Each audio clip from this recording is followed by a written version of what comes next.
Welcome to the Banker Lamp. Please enjoy the video. You begin by securing your setup.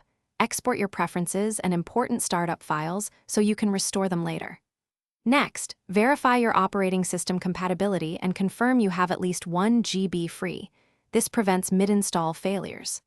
Once done, choose the installation method.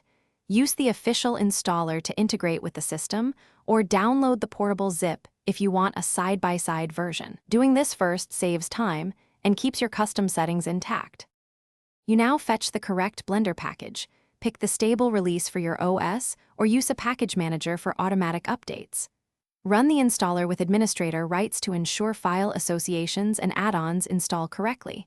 Select install options that match your workflow. If you chose the portable zip, extract into a clearly named folder like Blender 3.5 and launch the executable directly. This method keeps the old version untouched, which is why many users prefer portable for testing new features without committing. Finish by opening Blender and letting it create fresh configuration files, then import your exported preferences to restore hotkeys and workspace layouts. You should immediately load a critical project and perform a quick render to confirm everything functions. If you encounter crashes or missing add-ons, restart Blender with factory settings to isolate the problem, and inspect the console or log for error messages.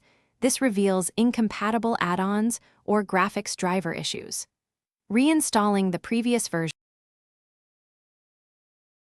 Thanks for watching. If this was helpful, leave a like and consider subscribing. See you next time.